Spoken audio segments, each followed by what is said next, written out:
On November 3rd, 2025, solo bushcrafter Faith Mary headed into a remote forest for what was meant to be a routine survival trip. With limited gear and no one else around, the goal was simple: build a shelter, cook a meal, and spend the night alone in the wild. As she worked, the forest slowly shifted around her. Right now, what I'm going to do is, since I already have this tree, I'm not going to worry about making two bases. I'm just going to have one base, 3 small trees, rope it up, and then put my tent across it. I will show you guys the process of what I'm talking about. See this tree and this tree? Saw it off. All the twigs. I'm going to saw off all the limbs to the best of my ability, these 2 trees, and then saw off the bottom. And then that'll be 2 of the legs of the tripod. That's gonna take a while.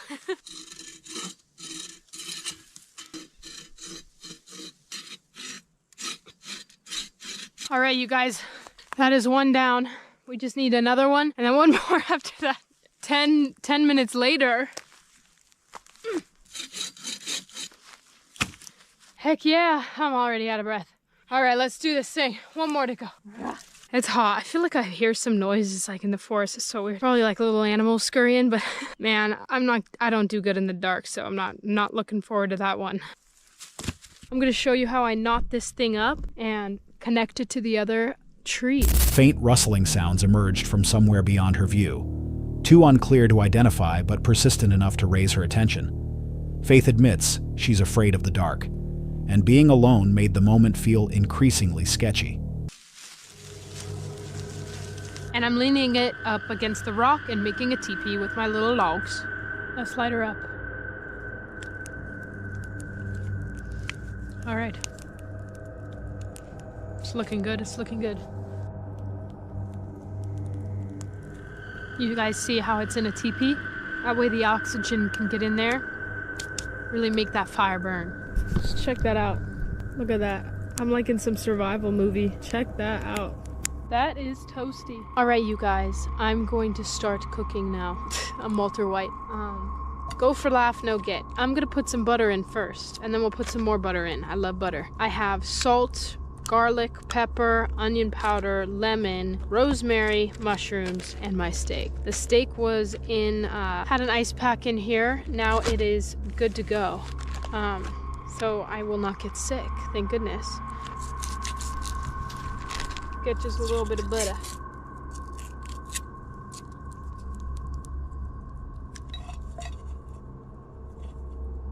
After finishing the shelter, she turned to cooking. At first, everything unfolded quietly, almost routinely. Then, in a single moment, that sense of control shattered.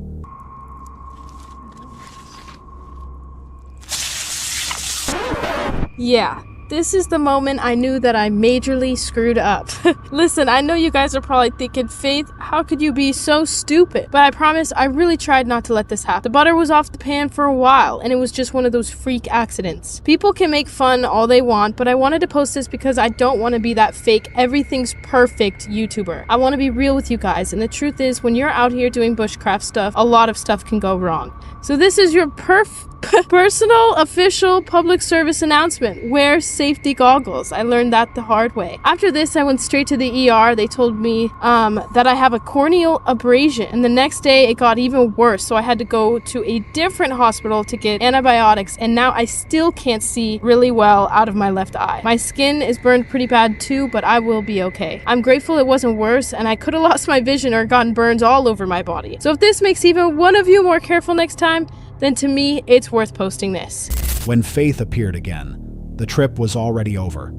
Her face burned, her vision blurred, and one eye badly injured. Many viewers later pointed out that accidents like this can happen anywhere, even at home.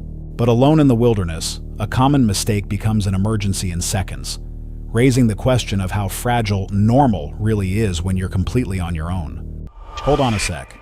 If you're enjoying this so far, make sure to hit that subscribe button. Let's continue.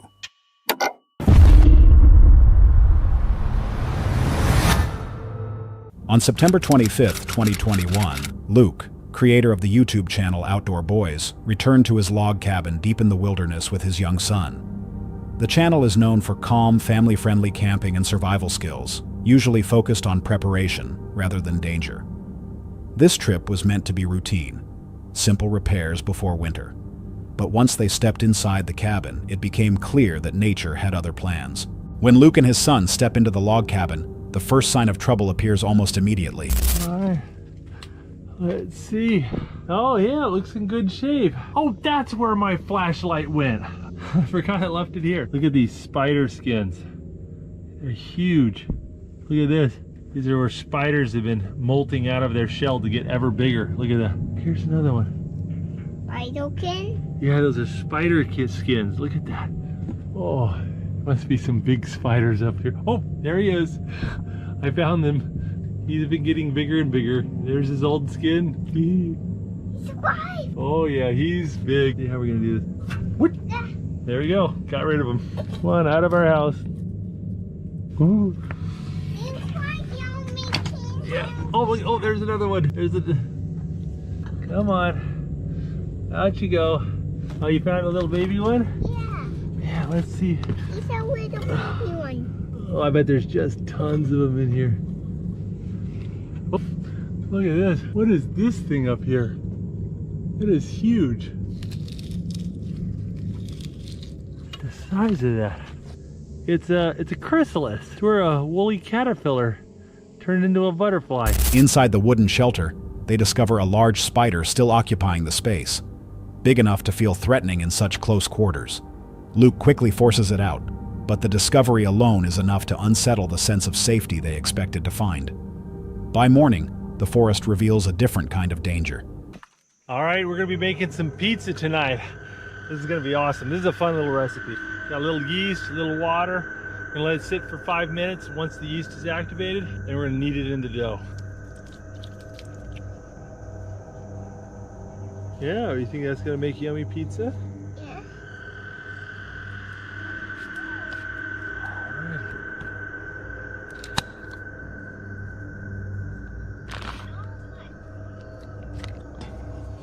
All right. All right, there we go. We got the pizza sandwich between two cookie sheets. Now we're gonna bake it.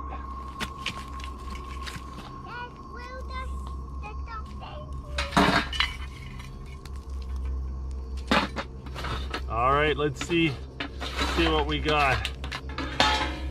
Oh, that doesn't look too bad. Pizza. Oh, you want to eat that pizza? Yeah. That's just That actually turned out really well. That is all. It could be I'm so hungry, but that tastes good. Oh, that was so good. You like your pizza? Yeah, that's good stuff, isn't it? Are you pooping? You're good. We're gonna sleep right next to me. Boots off, take your boots off. We've got full bellies, we're tired, it's late. I'm gonna get to bed because we've got a lot of work to do in the morning. I'll see you guys in the morning. Well, good morning. We had an okay night's sleep. Got a little cold this morning. And we're gonna get some warm breakfast in us, and that'll help warm us up a little bit. Me and Jake got a lot done today. Look at that. That is a healthy pile of firewood. But two things have happened. One, Jacob's pooped like a bazillion times, and we kind of burned up our entire allotment of diapers. So we need to go get more diapers. And two, Jacob has been saying he misses mommy and wants to go home. Is that right? Yeah, I want to go home right now. I think what we're gonna do is go home, get Jacob changed, let him see mama, and then tomorrow we're gonna come back and finish this project and do some more camping. Does that sound like a good plan? Yeah, and your camera broke. My camera broke. Yeah, my tripod broke. Look at all those mosquito bites though. You have so many mosquito bites on your face. Ooh. And in my eyeballs. And in your eyeballs. Yeah, let's go home and get you a bath, shall we? Well, we're back at the house and it's another day and I'm heading off to the cabin to finish our project, but I don't think Jacob's gonna come with me. And mama won't let me borrow her baby again if I bring him back in this condition. Look at that. Oh no. Actually, Jacob's got a play date with some friends today, apparently. So he's gonna stay and hang here, and Tommy and Nathan are at school, so it's just Daddy.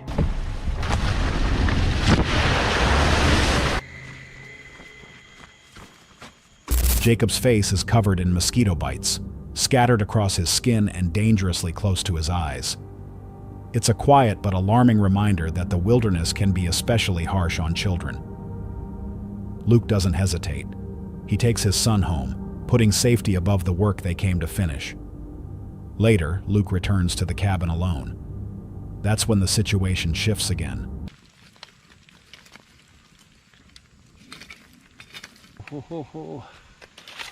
Got a cooked pork jowl and a bread. Boy, this smells really good. There you go. There's the bread. Well, that's hot. That is so good, but it is so hot. Oh, let's get some butter on that. That is so good.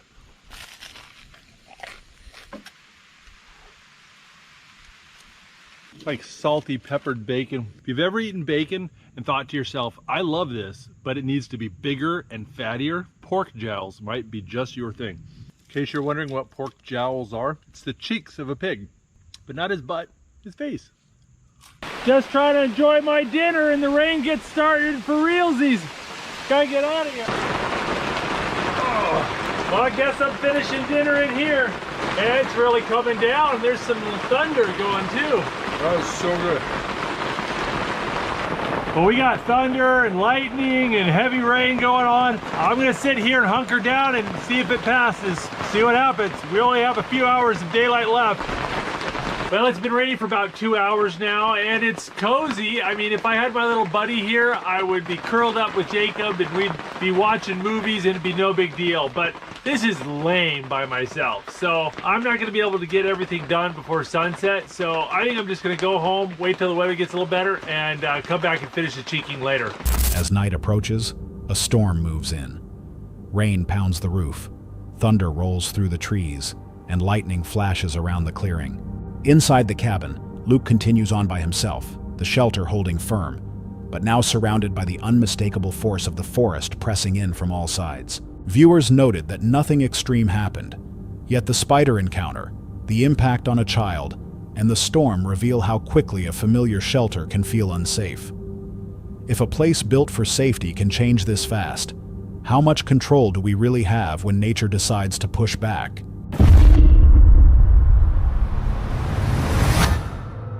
On October 13th, 2025, Amy and her team from the YouTube channel Amy's Crypt arrived at the Garnett House in Kansas. The channel is known for long-form paranormal investigations inside locations tied to violent and unsettling histories. This house had served many purposes over the years, leaving behind stories that never fully faded. Jared, I gotta say, this looks ominous AF. What place do we go to that isn't ominous looking? Nah, it just gives me Velisca vibes though, and you know how I hate that place. Should we go underground first? This place has an underground? Yeah, this is the only place we haven't seen yet. Oh my god. Oh, why the hell are you making us start down here for? I don't know, I just said it was open and I was like, let's go. Are there even any stories down here? Well, this is part of the Underground Railroad, and apparently people do get activity down here. A long time ago. Yeah, a long time ago. My name's Amy and I'm here with Jared. You haven't been here in a long time, but you're talking to me, thank you. This is creepy. This is creepy. This kind of gives me like underground areas in like England sort of vibe. We're now moving upstairs into the actual house. As soon as you walk in here, you're greeted with like medical memorabilia, medical artifacts. It's an old x-ray machine. This was a doctor's office. So weird, because I feel like this room should be like the kitchen. There's like sink, microwave. Come here. What do you smell right there? Vomit. Yeah, it's smelly, right? Yeah, I smell vomit. That wasn't like that earlier. Does the smell of vomit normally mean something in the paranormal? I thought it was sulfur. Could just be residual, I don't know. It's weird because you've got kitchen here, you've got microwave, sink, fridge, and then there's a doctor's x-ray table. Fits the mood, including the vomit smell. It is a very moody house. I am gonna call out though, so my name is Amy. I'm here tonight with Jared. We call out to anyone in the Garnett house. Love to interact with you tonight. Make a noise for us. Come say something on this device in my hand.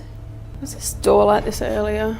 Yes. Okay. Can I just tell a story about an experience I had today? We did the interview in that room. I was standing here just listening. I like to stand out of shot when there's an interview going on. And I was drying in front of this mirror right here. And I saw my face change into what looked like a man with no hair and like this black stuff on his face. And it's so weird because Justin, who is the owner of this house and also a fan of Ghost Tips here, was sitting in his car outside and got an image of a man that looked exactly like what I'd seen in the mirror. Just very... I want to stay late.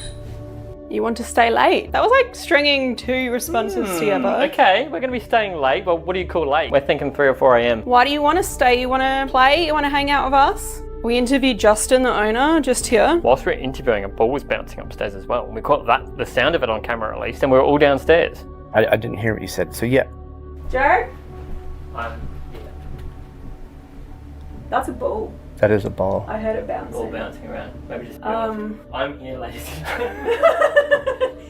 That was upstairs. It sounded right above us. Thank you. Okay. Up there. I have a feeling that this is interesting if it is. Oh, I just got goosebumps everywhere. There's a ball I keep in the attic. I was getting ready to tell you about the axe murderer, and that's where the ball was at, was in where he stayed. And then this ball comes bouncing out. God, no way. Yeah.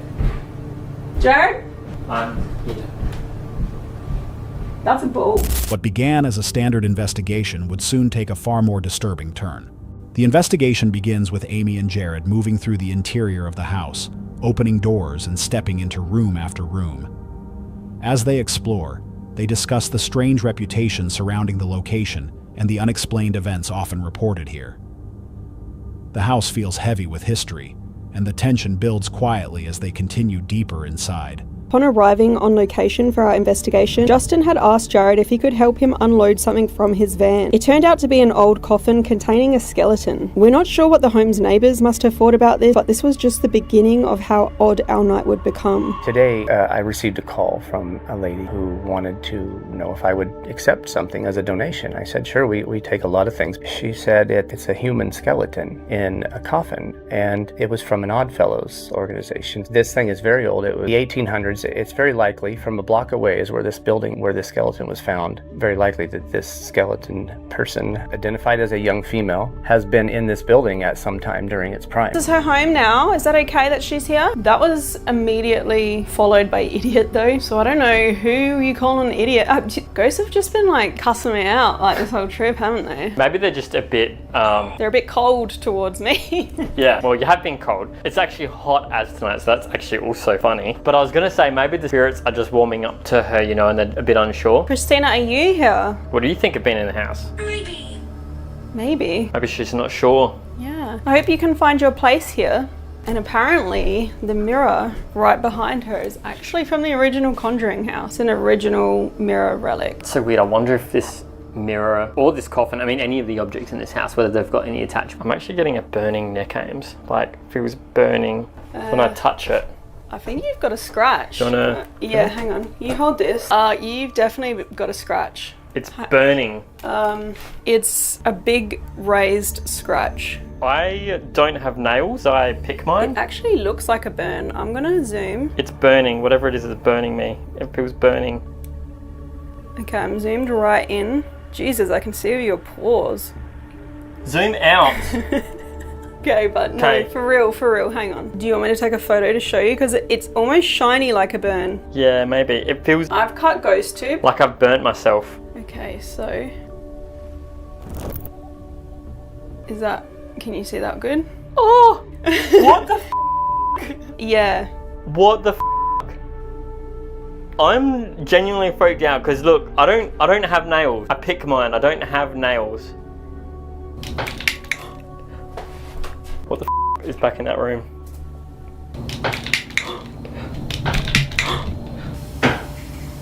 Is there somebody scratching Jared up, making noises in here? You alright? Can I just say, so what happened was, it's really hot right now, right? And I felt sweat dripping. So I just went up and went like this, just to get rid of the sweat. And when I went like that, it started burning. And now I've got a scratch there. So I did touch myself. I did touch my neck, but not with nails, just my skin. I just went like that to wipe sweat off. Yeah, that looks like a legit scratch, like a stereotypical paranormal scratch. I don't know, I haven't seen it on you. I don't know, that's weird. It's burning though, like it doesn't feel like a scratch. It looks like burning. A burn. Show me one more time. It was hot. Alright. That is so weird. I definitely haven't scratched myself. After spending time inside, the situation changes abruptly. Jared suddenly feels an intense sensation on his neck, hot and sharp, like a sudden burn. When Amy checks, a large scratch is already visible. The mark appears red, swollen, and clearly fresh, forming without any visible cause. The tone of the investigation shifts instantly. Jared states that he could not have caused the injury himself. He explains that he doesn't have fingernails, making it impossible for him to scratch his own neck in that way. The explanation doesn't resolve anything. Instead, it deepens the uncertainty surrounding how the mark appeared. From that moment on, the atmosphere inside the house feels different. The space grows heavier and more oppressive, as if the incident itself serves as a warning. What began as an exploration now feels like an interaction the house is no longer willing to tolerate. Some viewers believe the mark may have a natural explanation, while others focus on its timing and sudden appearance during the investigation. If a location can leave a physical mark without being seen, when does investigating cross into something more dangerous? On October 19, 2025, Norley, the creator of the YouTube channel Itchy Boots, known for solo motorcycle journeys through remote and politically sensitive regions, rides through the mountains of Afghanistan. What begins as a quiet ride between distant villages slowly shifts as isolation replaces familiarity, and the road offers fewer ways back.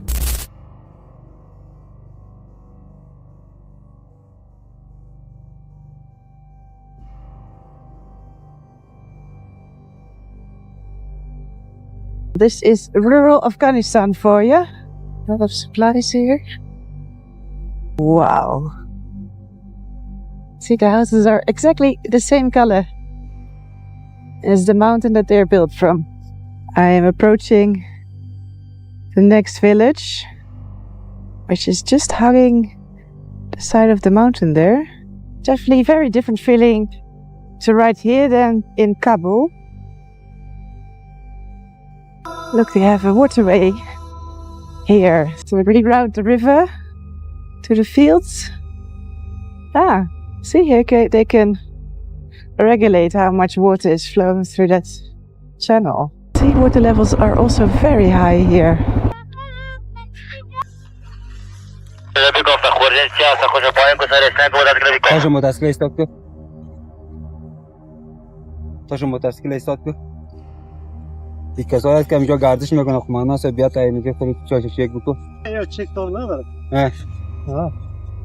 Salam alaikum. Salam alaikum.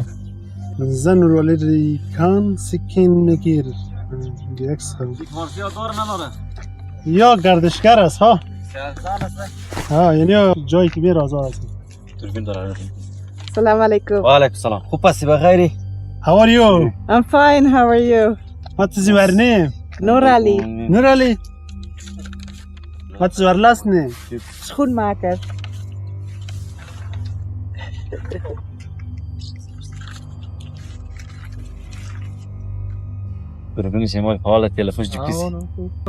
Goodbye. Goodbye. Oh, I'm going wrong. Should have gone left here. I was distracted by the checkpoint. Sorry, I need to go there. I need to go in here. To Abeck.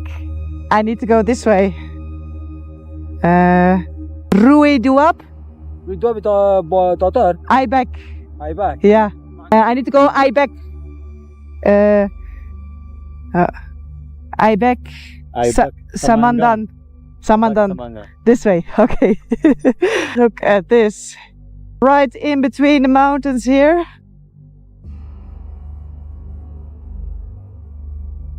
That was Taliban. Norley rides on as the villages fade away.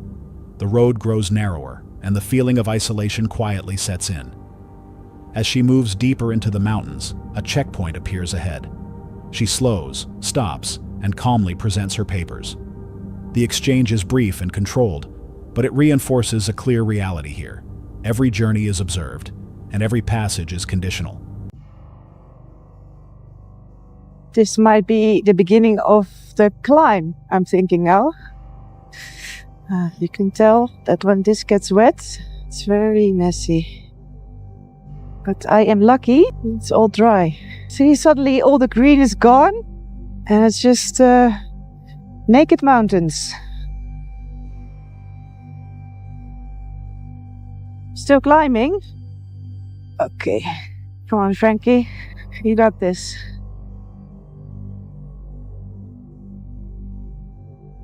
This is not gonna be an easy pass.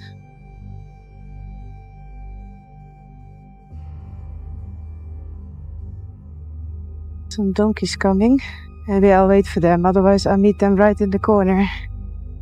Salam alaikum. How are you? These are no easy hairpins.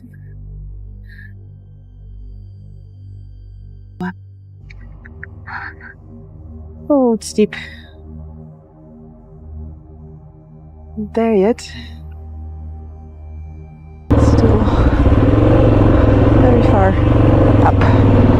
Oh, it's so steep. Probably can't tell, but it's steep.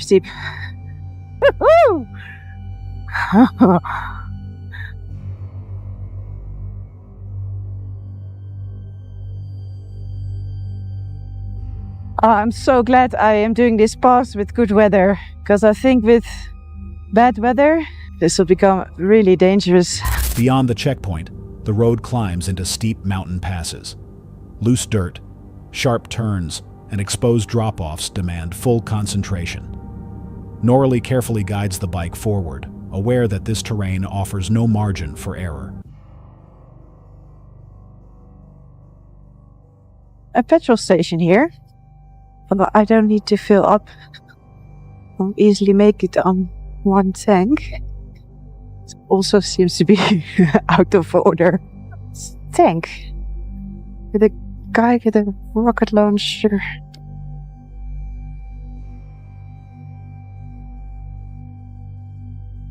It's a bit extreme. It wasn't a tank, but it was some heavy-duty armed vehicle. It's actually the first time that I see like heavier arms. I mean, so far I've just seen Taliban with, what are they, AK-47s.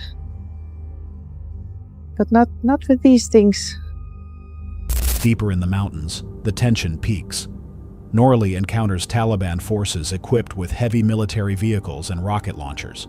The sight is unexpected and unsettling, marking the most extreme display of force she has seen on this route. Many viewers point out that the real danger isn't just the terrain or the weapons, but the uncertainty of what lies ahead. Was this journey driven more by courage, or by how close calm travel came to real danger? On October 30th, 2023, the YouTube channel Travel Beans, known for van life and slow family travel, begins searching for a spot to wild camp. Nothing seems wrong, yet tension slowly settles in, unspoken but persistent. After visiting some of Scotland's most famous landmarks, the journey quietly shifts. Sightseeing gives way to the search for a place to wild camp. Hey, we made it! We're in Scotland! First time with Noah in Scotland! I'm already not feeling welcome here in Scotland. It's like they turn the temperature down the second you get in here. As it was late, we decided to stop at a service station along the route for the night. First night done, and we felt very welcomed here in Scotland, mainly because we had to pay £10 for the privilege of doing so. But we had probably the best showers that we've ever had in a service station. I don't think it's that big a deal that we feel welcome at a service station because obviously they have money to make. The real test is going to be how welcome are we going to be out in the beautiful Scottish countryside. Let's go to Loch Lomond. The plan is to wild camp tonight, so we are on the lookout for a really great park up spot. We use the app Park for Night, and I'm filtering it by places that are surrounded by nature, and we've got this one here right next to a loch, but also it is right next to the main road. It's very, very loud. Yeah, it's pretty though. Unfortunately, I think this one is going to be a no because it is too close to the road, and we have had a bad experience with this in the past. We headed further away from civilization in search of the perfect spot. Look at this place! Oh, wow! Oh, Scotland, you beauty. We have found our spot for the night. We always say on this channel the camera never does justice to what we're seeing, and this is another example of that. Several beautiful spots appear. They look convenient, even inviting, but feel too exposed. The thought of locals honking horns in the middle of the night is enough to keep them moving. Driving deeper into quieter territory, they eventually find a secluded parking area by the water. It feels perfect, isolated. Exactly what wild camping should be. That feeling fades quickly. There is always going to be people letting the side down. We've got a fire pit, which I'm not sure if that's strictly legal or not, but what I do have an opinion about is taking a and leaving it there. So let's have a chat. Why do we not feel welcome in Scotland? This is the only place that purposefully we have been woken up by locals beeping at us. Which is why we try and find places off the main road. A lot of locals do not like camper vans for reasons like the poop that's outside. At the end of the day, the problem is that there are bad eggs letting the side down for the rest of us. There have been reports of things like littering, parking in the passing places, emptying grey waste on the side of the road, sleeping in inappropriate places like graveyards, ignoring no sleeping signs, and just being generally bad drivers. I think that, along with the growing popularity of things, has just been the perfect cocktail to create so much havoc that the locals just end up hating all of us. As we gave an interview a couple of years ago with a newspaper explaining about the NC500 and why the locals don't like it, there is kind of an infamous Facebook group where the locals basically just hate on all van lifers that come through the area. They posted about us and came at us. It is particularly upsetting when we make such an effort to leave no trace, to be as respectful as possible. We also completely understand why people would be so upset with these kind of horrific behaviors like we listed before, but it really is a few bad eggs. But as a community, I don't think the majority should necessarily ignore the minority in this, and like, it is a real issue what is going on. At the site, they notice what others have left behind: rubbish, paper, human waste. The beauty remains, but it's damaged. Here, the reason behind local resentment becomes clear. They talk openly about the anger toward van travelers. Recall being insulted by a local Facebook group, where all van lifers were treated the same. The next morning, the journey continues. Nothing stops them, but something still lingers. The fear here isn't an event, it's a consequence. A quiet reminder that repeated disrespect can turn even the most beautiful places into silent warnings. When no one confronts you, but the land itself feels uneasy, is that still a welcome? Or is it the last sign that something has already gone too far? On November 8th, 2021, Kyle and his team from the YouTube channel Stromedy, known for staged horror and scare challenges, enter an abandoned tree fort near the Capilano Suspension Bridge in Vancouver, Canada. High above the forest floor, the location itself feels unstable, quiet, exposed, and hard to escape. Okay guys, we are now approaching what's called the Cliff Walk, which is actually a certain pathway that you need to take in order to get onto the suspension bridge. That does not look safe. Well, exactly, Cameron. All right, let's go, let's go. Do you think this is gonna hold all of us? We're going like underneath the freaking dock. We have to walk across that in order to get to the bridge. Yo, that's crazy, Kyle. Yo, let's go, guys, let's go. Holy crap, this is so freaking skinny. Stromedy Squad, keep your eyes peeled for clowns. We know they're very vibrant and easy to spot. This is freaking insane right now. Look where we are, guys.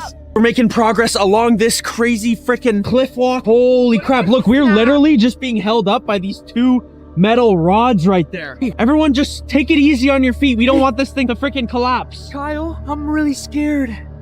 Oh my god, what? It's taking us up along the side of the cliff now? Even higher. What the freaking heck? Guys, remember, we heard that freaking clown over on the other side, so just... I feel like this specific cliff makes their noises echo, so you'll never know what side they're really coming from. Yeah, you know what I'm saying? It sounds like it's coming from all around you. Okay, guys, I think the suspension bridge is up here. Look how high up we are right now. The bridge has got to be somewhere like right up there. Whoa, what the hell is this place? It's almost like they're trying to welcome you here so that they can sneak up on you. There's something about lights, though, that just make it seem a lot more like a circus. Yo, it's starting to take us down now. I think the bridge could be somewhere up there.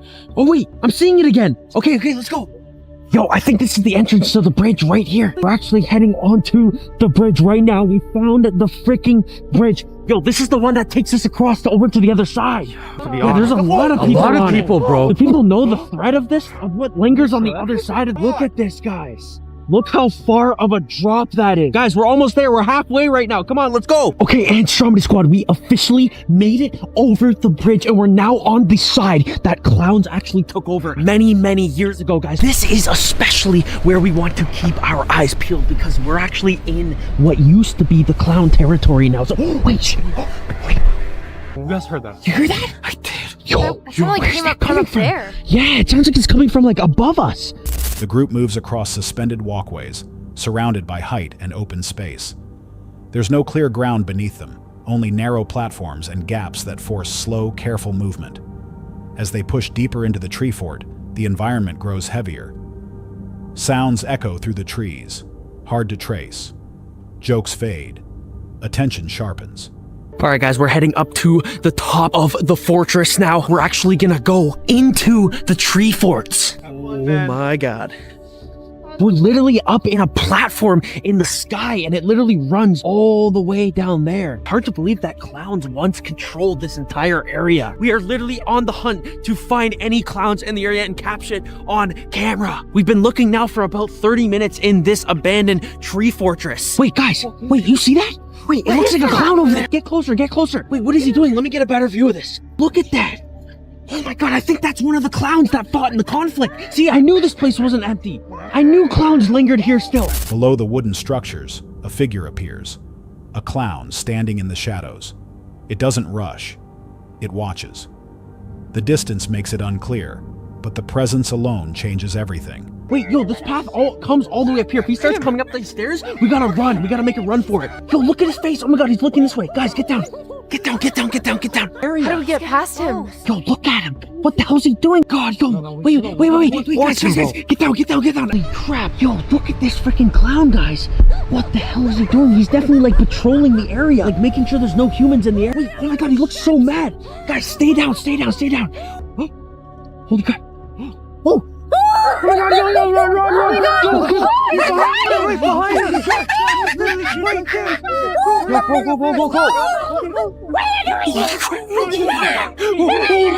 Run up, guys. Run up. We're almost there. We're almost at the tree top. Okay, up the stairs. He's right there. We gotta lose him. We gotta lose him. He's coming around the tree. He's coming around the tree. Walk out. Okay. I dropped my camera. Come here, you little shit! He's behind us. Right there. The group attempts to move quietly, but the figure reacts. Voices rise. Movement becomes rushed. In the confusion, a camera is dropped. The footage cuts as they retreat, choosing escape over staying exposed in a place where control is limited and mistakes carry consequences. The fear escalates because the setting limits escape long before the clown appears. Was the clown the threat, or did the location already trap them mentally? On June 7th, 2025, Kate from Kate Ventures Outdoors heads out alone to a Forest Service road in Washington's North Cascades, a remote area known as much for its scenery as for persistent Bigfoot reports. While her channel centers on quiet solo camping and outdoor travel, spending the night alone here carries a tension she doesn't openly dismiss. It's 8:30 and it's still bright. It smells so good out here. Everywhere, it just smells like flowers. It's so nice. It's so beautiful. Gosh, I found a snake. I'm pretty sure it's a rubber boa, which is crazy because the last snake I ran into in Tahoe was a rubber boa. Ah! Hi, friend. So cute. I love snake. I was like squatting down to watch the snake and take photos, and a couple cyclists came down the mountain on the road and looked at me, and it definitely looked like I was using the bathroom. Dude, I'm like low-key freaking out. It's midnight. There's definitely something on the rocks to the right of my car. I swear. I'm not just saying this because the topic of the video is, I don't even dare say the name because I'm so freaked out right now. I'm not even gonna put this in the intro or in the title or anything because I don't want people to think I'm just doing this for attention or for the content, you know? I'm like in a freeze mode right now. It's something big because it sounds like something walking over rocks and they're kind of shuffling around as it moves, you know? I heard it once and I woke up, didn't see anything. Sat there for a while taking photos of the stars, and then I heard it again just now, and I do not feel okay. I have psyched myself out too much by looking into the lore of all of this video, and there's a big deer migration right now. I'm pretty sure it's just deer, probably, but can you see me? Sorry, you can't even see me. It's probably just deer. I don't know, man, like what would be? This is like freaking me out. There's definitely something here. All right, I'm gonna move campsites. I'm too freaked out by this, but oh my god, is the sky beautiful. There's so many stars. From inside the vehicle, she hears movement nearby. Slow, deliberate sounds of footsteps and shifting rocks that seem too close to ignore, yet offer no clear shape or source when she looks into the darkness. It's 12:30 a.m. now. I just drove a mile down the road to another. There's a bunch of other people parked here. It's like a snow park. I don't know if my voice carries outside of the car, so I'm just being quiet just in case. That was so creepy. I'm pretty sure I just psyched myself out reading all of the Bigfoot stuff. Really creeped me out. I'm not superstitious, but I am. I don't even want to mention certain things sometimes in fear of them coming alive and like actually happening. And so when I was researching the Bigfoot lore, it was just creeping me out more and more and more. Although I say I don't believe in these things, I think my body wants to believe in them very much. The reason why I didn't just stay and assess the situation was because I kept hearing the noise, and then in order to see what was making the noise, it was something coming up the hill and like knocking rocks down the hill as it came up. Since it was past that slope, the hill that I was parked on, I wouldn't be able to see it unless I get out of the car and like look over down, you know, and it sounded close. So maybe I wouldn't even have to look over, but from my car, I couldn't see it, and I was too scared to get out of the car. It's the middle of the night. I don't need that. But the thing that made me move was, you know, when you change lanes, some cars on the mirror, it'll kind of blink orange if there's a car in your blind spot, basically. And I saw the orange light come on the passenger side mirror. So that means there was something in the blind spot of my car. The second I saw that light up, I turned the car on and I just drove. Freaked me out so hard. And you know, it could have just been a deer. I could have just turned around and shined a light to look. But no, I was already in the mindset of, if anything, like if this noise gets closer or anything else happens, I'm gonna leave. That's what happened, and now I'm gonna get 2 hours of sleep, and I'll see you in the morning. Then, without warning, the blind spot monitor on the side mirror activates. There are no cars, no visible people, and no obvious explanation. Only the quiet confirmation that something large is standing close enough to trigger the sensor. Kate doesn't wait. She leaves the area immediately. So I just got out of the car and was looking on the right side of the car where I heard something last night, and there's this really weird mark on my car. It looks like someone took their fingers and dragged dirt on my car. The Bigfoot lore is really getting to me. I'm way overthinking this. I'm sure there's definitely a logical explanation for this, but let me show you. Like, what is this? And then this part is just from my finger, where I was just like trying to see what this is. But doesn't it look like someone went like that? Anyways, I thought that was funny. By morning in daylight, she notices streak-like marks running along the side of the car, positioned exactly where the alert had appeared the night before, leaving her unsettled by how closely the moments seemed to align. Viewers debated whether the sounds and sensor alert pointed to wildlife, human error, or something still unexplained in that forest. If it was only an animal, what stood close enough to trigger the sensor and leave marks exactly where it did? Hold on a sec. If you're enjoying this so far, make sure to hit that subscribe button. Let's continue.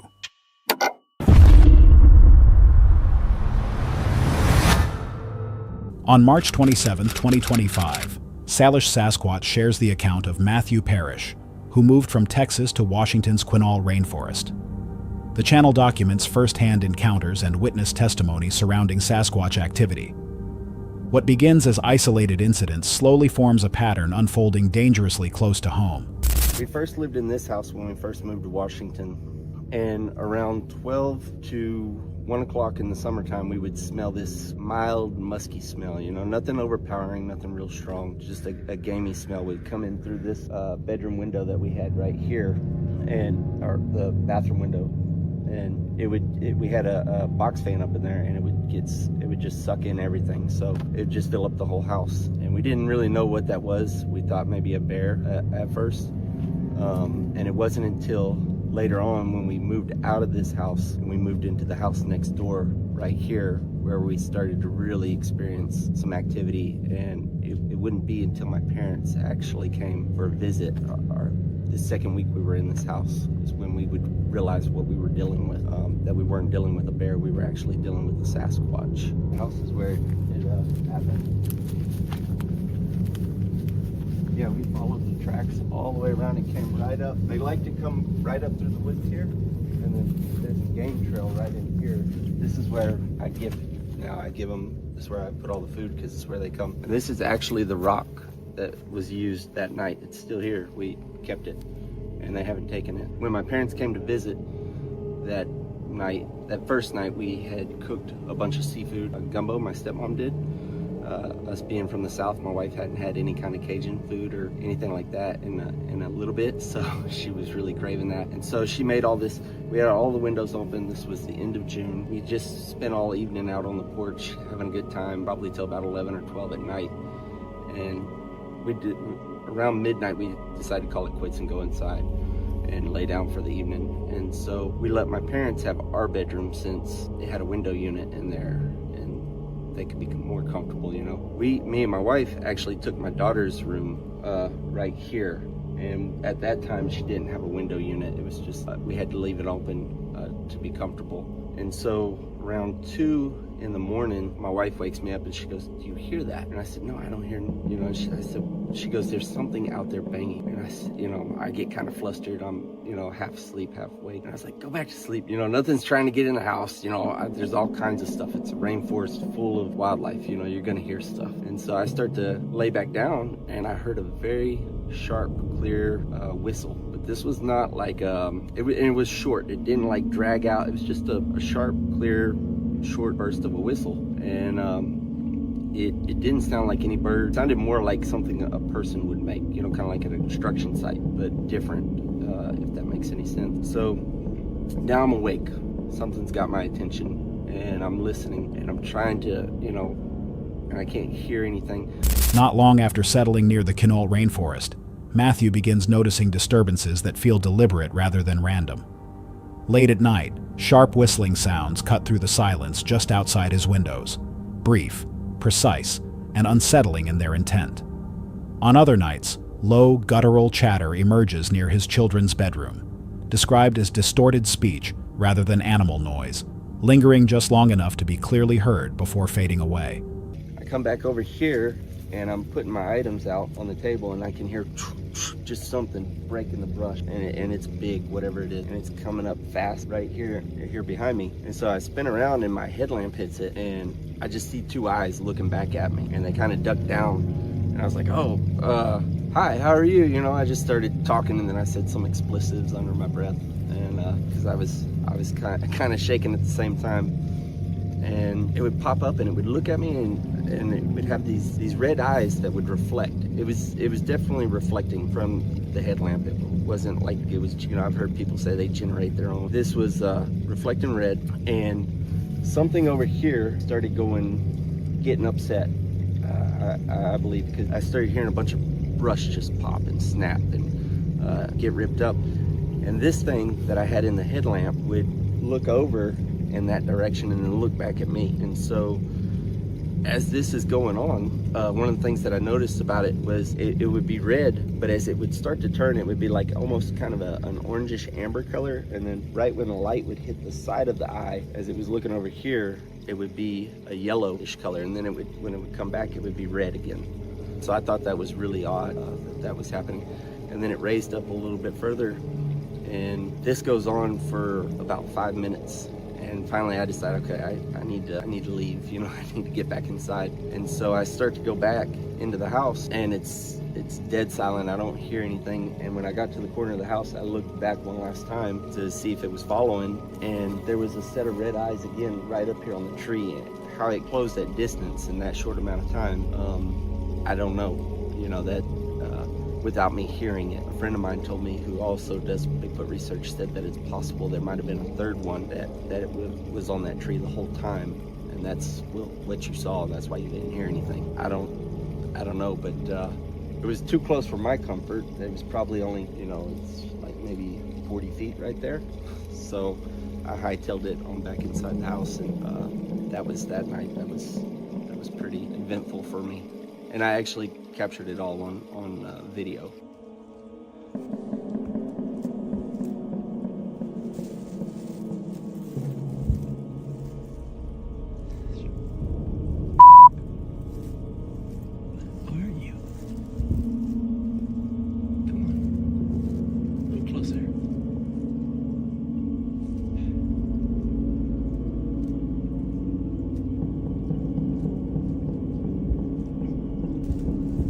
There we go. Come on back.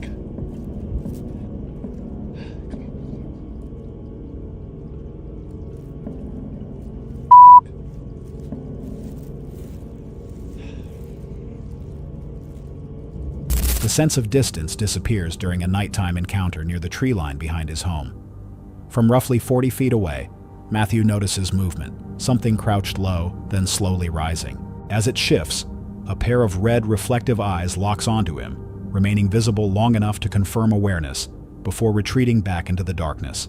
I said, you're talking about Bigfoot, right? Sasquatch. And she goes, yeah. She said, what do you know about them? And I said, I know that they're around here. You know, they're in the Pacific Northwest. And she goes, yeah. She goes, they come through here. She said about 2 or 3 of them, a couple times off and on throughout the year, pass through. And she's actually had stuff like tap on her windows late at night. She'd let her dog out one night, and she said that her dog was going nuts, but it wasn't scared. You know, you hear a lot of stories where the dog is scared.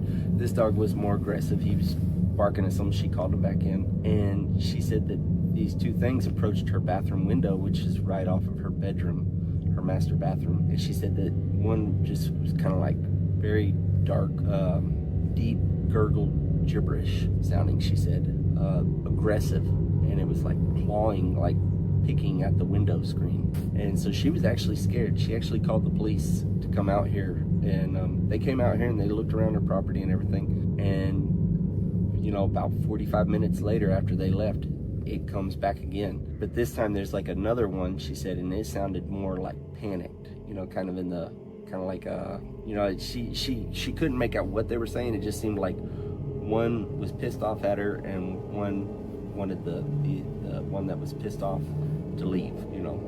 That's the feeling that was her perception of it. So she calls the police again, and they come back out here, and I got a video of him walking around out there on our security camera. This goes on. He tells her, he said, hey, I can't keep coming back out here. I don't know what you got going on.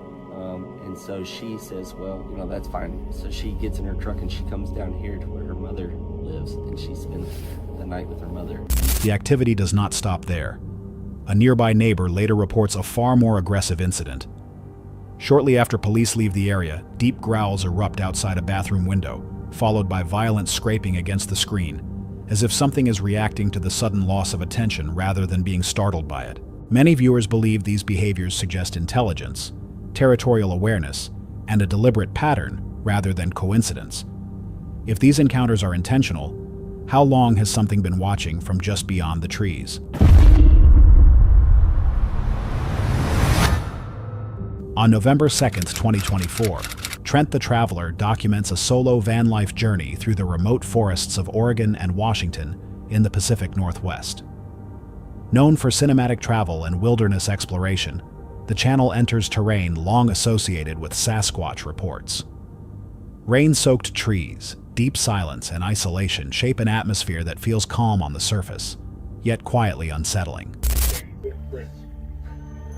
This story about Ape Canyon is one of the more popular stories here in the Pacific Northwest. And this actually happened right up the road from here at Mount St. Helens. But essentially the way the story goes, in the early 1900s, there was a group of miners and they set up camp. And throughout their stay in this forest, they started hearing some weird noises in the forest at night, like whistles from nearby ridgetops, low thumping sounds coming from off in the distance. And then one night when 2 of the miners went out to go get some water, they noticed a 7 to 8 foot tall creature peeking out from behind a tree looking directly at them. And they shot at it and the creature ran away. And this happened for several nights till one night around 11 p.m. something hit the cabin so hard that it took out an entire chunk of wood out of the wall of the cabin. And then when the men looked out that hole, they saw several creatures standing outside being illuminated by the moonlight. Those creatures then climbed on the rooftop and began pounding on it, trying to get in. The cabin door was shaking violently and they had to barricade it shut to keep them out. And then the cabin walls and the roof began to get hit by boulders that these creatures were throwing at it. And then the men began firing their guns at the walls and the ceilings to try to get these creatures, or whatever these things were, to get away from their camp. And this attack happened all throughout the night.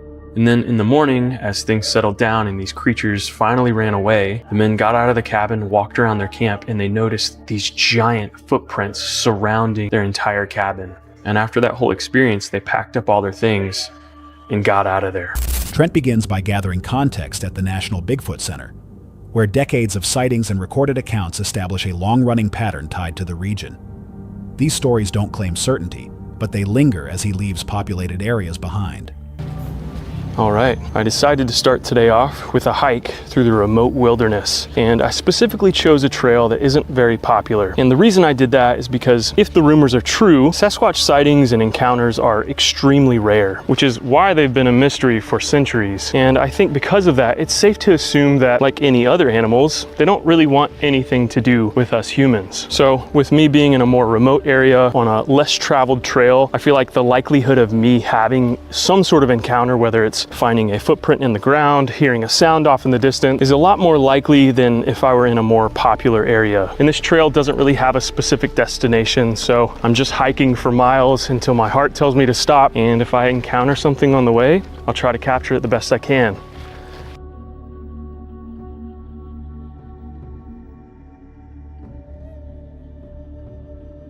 As he moves deeper into the wilderness, the environment subtly changes. While hiking remote trails, Trent describes the forest as unusually quiet, an absence of wind, birds, or distant movement that lasts just long enough to feel unnatural. This might be the prettiest forest I have ever seen in my entire life. Look at the floor of the forest right here. Looks like a big old carpet. I just want to roll in it. And then all of these massive tree stumps. Oh, I think this is the black mass that I saw from the trail. Wow, look at how big this thing is. Millie, come here. Look how big this tree is. Or was.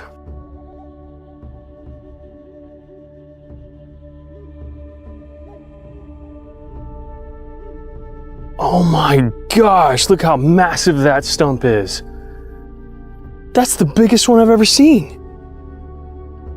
I don't know if the camera's gonna pick that up, but look how wet this tree is. It's just drenched, it's soaked, and moisture is just pouring out when I squeeze the bark. And it looks like something might be living in there. Perfect spot for, honestly, a pretty big animal. So I'm not gonna get too close to that, because who knows what lives in there. Now that's a big tree. Look at this thing, man. This is a massive, massive tree. Oh my gosh. And it goes way up there. Massive hollowed tree stumps and dense terrain appear along the route, reinforcing how easily something large could remain unseen. Later, Trent meets Shane from the Olympic Project, who shares audio recordings captured in isolated forest locations. So I am currently on my way to go meet someone very interesting. This is a man named Shane, who has basically dedicated his entire life to uncovering the mystery of Sasquatch here in the Pacific Northwest. And Shane co-runs a project in Washington called the Olympic Project, which is basically a group of people just like Shane who have come together with hopes to one day prove the existence of Sasquatch. Wow. This is the headquarters, huh? This is the Olympic Project headquarters. This is our main hub, our main research area. The Olympic Project basically is a group of Sasquatch researchers, enthusiasts, and some individuals from academia that come together to research the Sasquatch topic. We're about collecting as much data as we can on something that most of us know to exist. But what we have here is a collection of casts. Not all of these are Olympic Project casts. Some of these are, in fact, other researchers and investigators that have collected them over the years. Some of these are more well known than others. We have Littlefoot here, which was up casted up near Mount Rainier in the month of October during snow. This is what we, be an infant, which was found alongside some 14-inch tracks, but there was only one. So that's, one example of a really unique impression cast. So, again, you found this just like in the middle of the forest. So alone, like having a baby foot imprint in the middle of the forest, whether it's Sasquatch or not, that's strange. It is strange. Let me show you something else.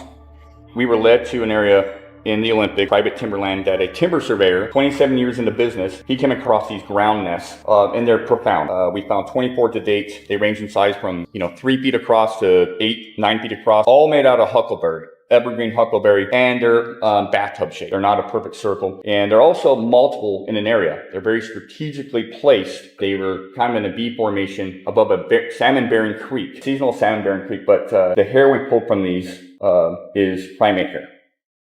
So how often do you come here? As much as possible.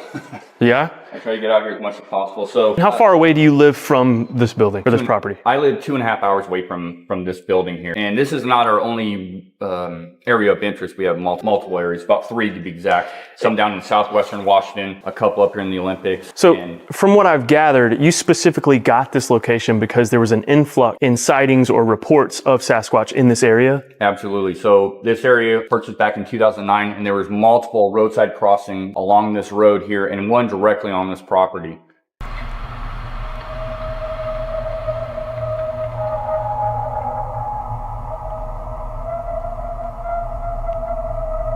Wait, this is a sound? Is this something you guys have recorded? Yeah. That's a really haunting sound. And we have no wolves up here in the Olympics, so. I'm actually getting chills just hearing that. Like, that's a very, very scary noise. I can't imagine hearing that like out in the middle of the woods when you're alone. It'll raise the hair on your arms.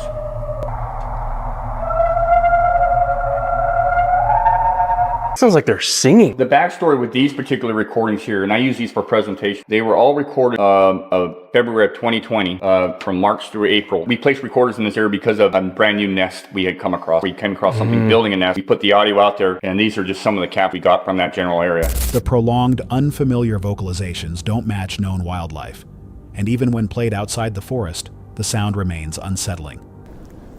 Well, I think this is home for the night. I drove for probably an hour or so, and I found this old forest road that kind of dead ends right here. And it seems like a pretty perfect spot to call camp for the night. We got a nice fire pit right here that someone made, and we are surrounded by this spooky looking rainforest. There's not a lot of light that penetrates through these dense forests, so you can't really see past 100 feet into the forest wall here. And while it's definitely really pretty, it's also really spooky. I realized that Sasquatch to a lot of people is just a mysterious primate that lives in our forests that isn't really recognized by the scientific community. And something I learned just recently really flipped this whole thing around for me and made me start questioning, could the legend of Sasquatch have some validity to it? And that, of course, is the story of this mysterious beast that was rumored to exist for centuries. But no one believed anyone that encountered this beast because they didn't have undeniable proof that it existed. And here comes the rain. But I'm not done with my story. Until one day, someone captured this beast and they brought it back to civilization to prove its existence. And that beast is, of course, a gorilla. And up until just about 200 years ago, these gorillas were legit seen as like mythical creatures in the same category as like the Yeti or Sasquatch. And now, we know it exists.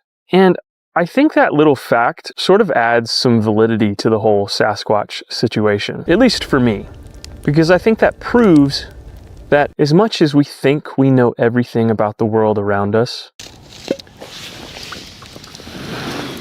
that's much better. I put a little light over there since this fire is struggling tonight, but dinner is served. Cheers. You can never go wrong with just some Velveeta mac and cheese. Yes, I'm a 30-year-old man eating nothing but Velveeta mac and cheese for dinner. No veggies, just raw dog in the mac, and I'm not ashamed of it because it's delicious.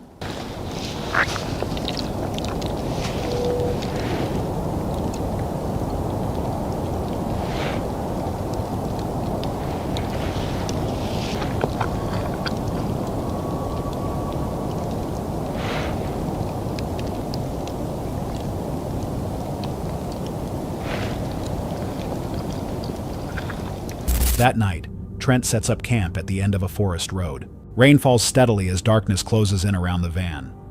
The isolation feels complete, as if the surrounding silence is holding something just beyond reach. Viewers note that silence, unfamiliar sounds, and shared unease repeat across many unrelated wilderness experiences. By morning, Trent leaves without answers, only a heightened awareness of how much the wilderness can conceal. If fear appears without anything being seen, what is it about these forests that triggers it? On June 17, 2025, Mo Sargi enters a remote forest and cemetery in South Carolina for his channel, known for cryptid hunts and paranormal exploration. What starts as routine filming quickly feels off, as subtle disturbances begin to follow every step deeper into the woods. Whoa, what the hell? These aren't dog. That's not a dog print. Look how big that is. That is like a freaking mountain lion print. That's crazy. And that's going towards us over there. We got my RV and Rick's car over there too. I'm seeing more of these prints going this way, heading towards the actual cemetery. Yeah, look at that. We got more of them right here. So there isn't any cell phone reception here, but I'm still connected to the Wi-Fi from my RV. We have a Starlink in there. Let me see if there's any wild animals out here. So this area called the McCormick State Park, it's inhabited by venomous snakes. There's coyotes, foxes. There have been 2 sightings of mountain lions in this area in the last few years. And bobcats as well. Just to show you guys, I got no cell phone reception. I'm barely clinging onto the Wi-Fi from my RV. Once I get past that Wi-Fi range, I won't have any more phone use. Whoa, whoa, whoa. I don't know what the hell that was, but that did not sound friendly. It was super loud, and it sounded like something dying. So I'm at the cemetery by myself now. I'm gonna go in there. There's such an eerie vibe here though. Thought I just heard someone talk. Hello? Anyone here? Yo, I could swear I heard somebody talking just now. All right, so here's the plan. I'm gonna get some drone shots. The whole point of me coming back here right now is to get drone shots, fly my drone, see if I can spot anything with it. That's very similar to the noise that I heard when I was up the road. What the hell was that? That came from down there. It's like something kind of growled at me, and then I heard some like sticks. From the very first steps into the forest, Mo began noticing unusual signs on the ground. That sense of unease followed him to a nearby cemetery, where something inexplicable happened while he was filming with a drone. Yo, that water looks so murky. That's like the perfect spot for a Bigfoot. Now, I heard some noises coming from this area over here, down by the bank. That's where those birds got scared from. So let's go see if we can find anything over there. Oh shit, my battery's about to die. There's no way. Just to show you guys where I am right now. Literally in the middle of nowhere. Absolutely nothing around us. No homes, no civilization, nothing. Critically low battery warning. Okay, I get it. Maybe it's the cemetery. I wonder if it's the cemetery, if there's something paranormal drawing power from this thing. Well, there goes my drone. My drone just fell out of the sky. My battery literally just died. Like I had a full battery, like it was a freshly charged battery. Wait a sec, I have more batteries. Yo, guys, I can't make this up. Look at this. All my batteries, I'm holding the button here, 1 bar on each battery. This whole charger pack was on the charge all day today and it was full. Dude, literally 1 bar on this damn thing. Okay, something's moving. Something big is moving over there.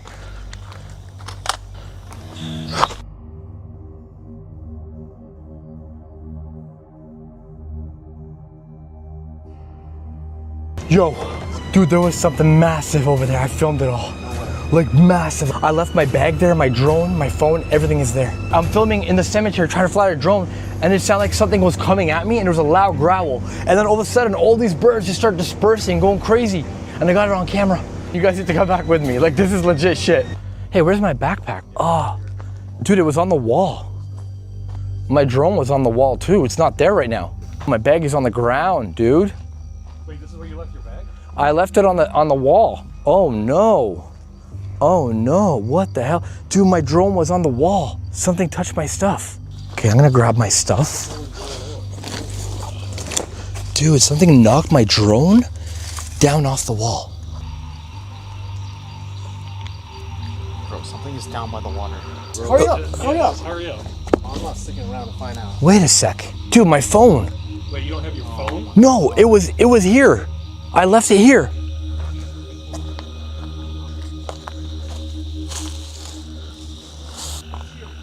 No.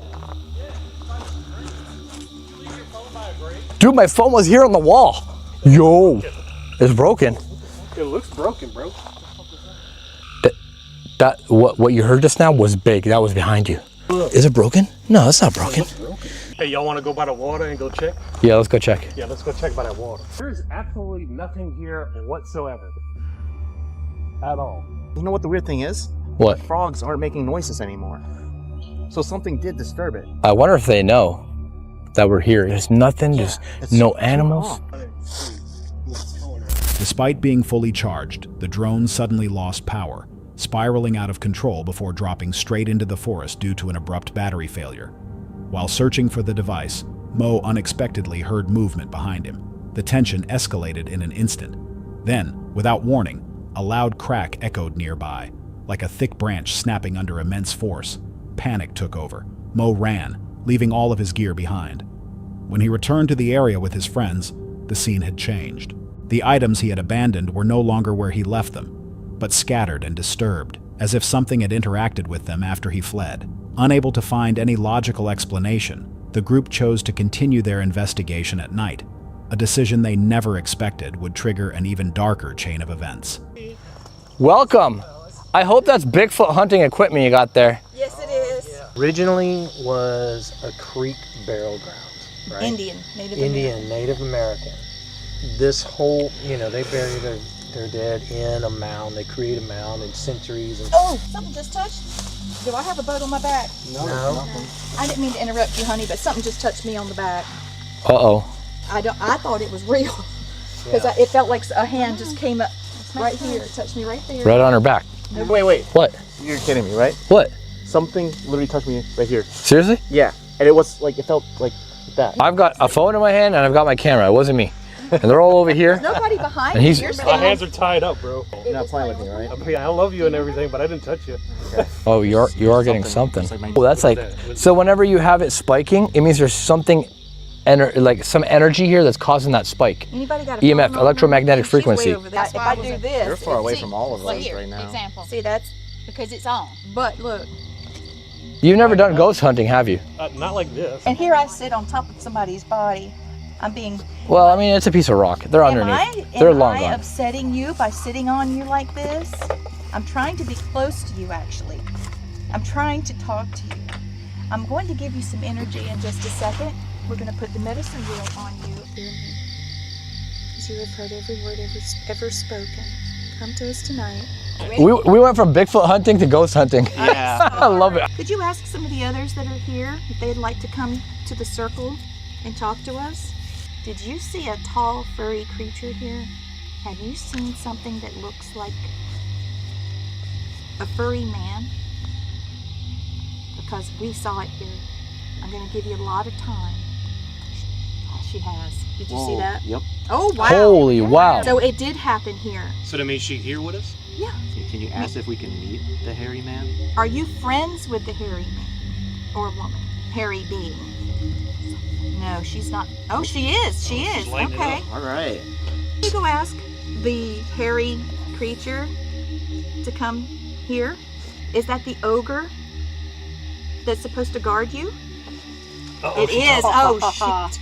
Mo, did you see that? I got that on camera, yeah. Will we be safe if he comes here?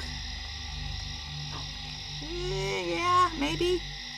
I don't like maybes. There they are. She's not here. She said she was going to get the thing. What was that sound? Should we go to the water? Huh? Should we go to the water? What happened? I don't know. Something's going on at the camp. What happened? Something's walking around over there. We're hearing stuff from all around, though. Yeah, it's like we're being surrounded. In the darkness, things quickly spiraled out of control. Members of the group distinctly felt something make physical contact with him, despite no one being nearby. When they turned on an EMF meter and a spirit box, disturbing responses came through the moment their questions focused on the hairy man. All right, everybody else is looking at these other graves back there. I'm gonna go down to the river and see if I can capture anything on this thing. Oh, I heard something big down there, Lee. It's just hard to hear because of all the crickets. Yo. What the hell was Whoa. that? Right there, by the tree. over here. Look. You can see where the ripple's coming from. Yeah, and the frog stopped. Bigfoot! What is that? Oh, there's something behind me. Oh, we gotta go. What's going on? Oh shit, he's got his gun out. They just busted through the tree line over here, and it was big. It was big. Dude. Make sure everybody's with us. Everybody here? Yep. We need to get the hell out of here. Let's leave. All right. So we're gonna start working our way up this trail. Okay. And I'm gonna stay in the front, and you guys just stay close to me. All right. So you heard it coming from this area here? Busted right through there. It came. And we heard like things breaking, like trees and shit. Everybody? You still got everybody? Yep. Yo. Dude, there was something big out there, like I can hear it. The only problem is we can't, like, I don't know if our audio picked up on any of it because it's so loud out there. Yeah. The crickets, the frogs, all of it. Moments later, a massive crashing sound tore through the brush, charging straight toward the group. In sheer panic, they ran from the forest as heavy branches snapped behind them, the sound pursuing them until they finally escaped. The pattern suggests intent, something reacting, not hiding. Were they investigating the forest or trespassing where they weren't meant to be? On June 17, 2021, Luke ventures alone into a remote forest for an overnight test filmed on the Outdoor Gear Review, a channel focused on real-world camping and gear trials. Far from established campsites, the area is cold, wet, and silent. As darkness settles in, the isolation begins to feel heavier than expected. As I've been going through the forest here collecting firewood, I came across some oddities. I found a pair of these, and I also found this metal pipe. Obviously they tried to cut this, and they ended up just bending it and breaking it. What on earth were they doing out here? I have no idea. The temperature is dropping, everyone. It's getting late. Something is down there in the woods, and I've heard this for like the last hour or so. Basically, it's just going around me. It's of a pretty good size, possibly a bear. It's not getting close. It's a little bit too early for coyotes. That would be unlikely. Bobcat, maybe. Earlier in the evening, Luke notices old metal fragments scattered deep in the forest. Their presence feels strange in a place with no sign of recent human activity. After nightfall, faint but heavy footsteps begin moving beyond the firelight. The sounds are slow and deliberate, pressing through leaves and branches without urgency. It's been about 45 minutes since I mentioned the stomping around in the woods, and that is still taking place. It went behind me, it came around up on top of the hill here, and it sounds like it's back down here. Whatever it is circling me.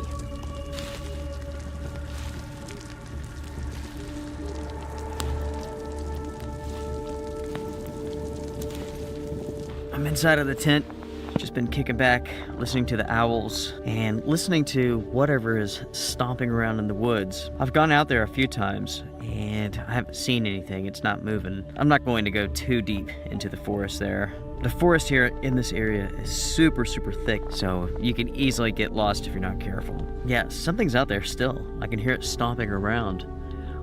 Yeah, I mean, it doesn't seem to be threatening at all. As long as it's just going to play in the woods, that's fine. I don't care. As time passes, the movement doesn't fade. Instead, it shifts position. The sounds trace a loose path around the campsite, never approaching directly, yet never leaving either. Suddenly, something large crashes through dense brush nearby. The movement is fast, forceful, and unmistakably close, before breaking away just as abruptly.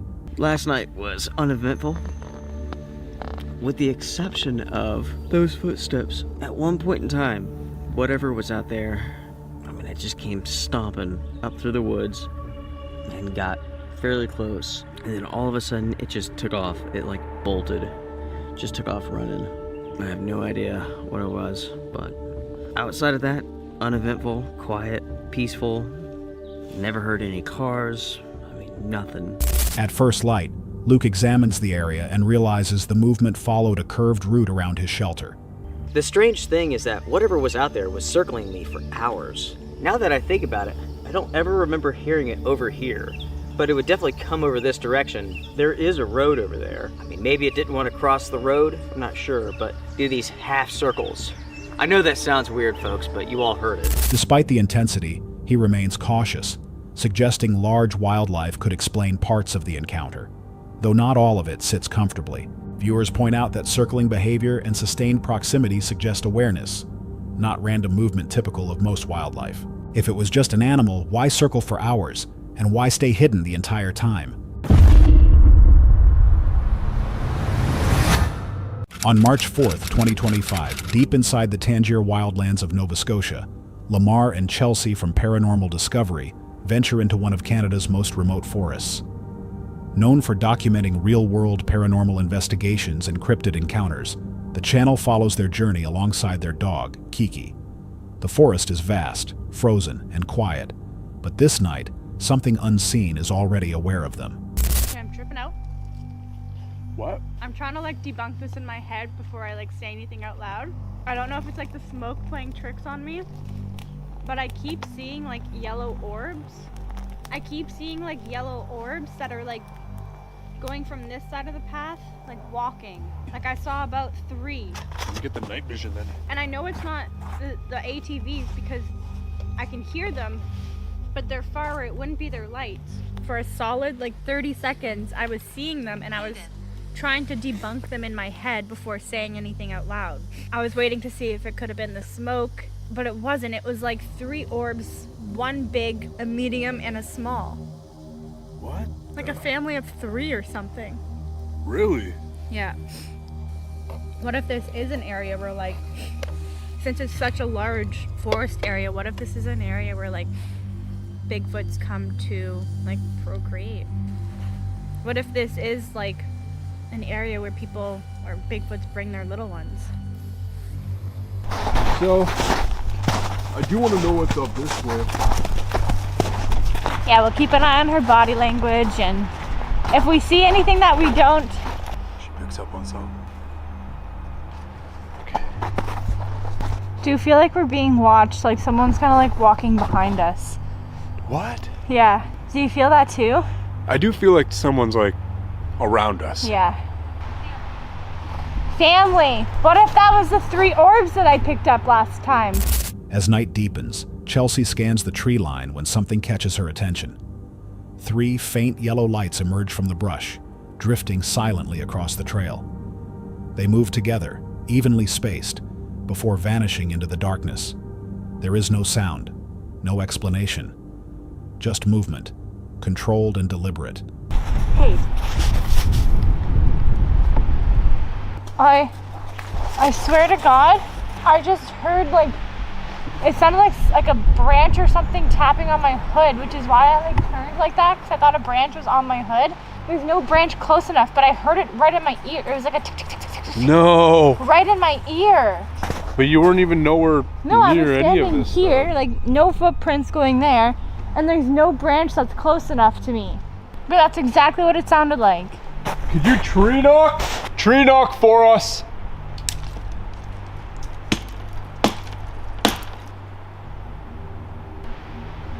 Do it again. Whoa. What the? Why did she do that? Why did she do that? I don't know. Kia, what's wrong? I don't know what this behavior is. Are you okay, Kiki? Do that again. Maybe that like triggered her or something. I don't know. Something's going on. Something's going on with her. Yeah. How's her tail? Is she okay? I don't want to put her in any danger. Her tail's down. Okay, Kia, you lead the way. Something's going on with her though. Oh, look at her. Oh. Oh. Okay.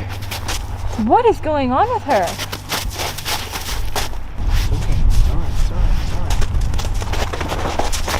Okay. Moments later, Kiki reacts violently. She jumps back, whines, and scrambles away in panic, as though something unseen has invaded her space. Her behavior is immediate and distressed, forcing the group to pull her close for safety. Then, without warning, the environment itself changes. It's getting really late now. I don't know how much like deep sleep we're gonna be getting, but like at least if we stay here until 3, then our challenge would be complete. Oh man, I have like a massive headache. Do you? Yeah, Yeah, super massive headache. It's like as soon as the fog came, like things just like really shifted. It was strange. It was just like the vibes shifted. Like I can't even describe that feeling. It was almost like instant. It was like she was having such a good time. The energy felt calm and like welcoming, and then the mist rolled in. We felt like we were being watched. Kia felt like she maybe was being tormented, and then it just shifted. My head is like throbbing. Like my frontal lobe of my brain can't keep my eyes open. Honestly, I feel like I should just try and go to sleep as well.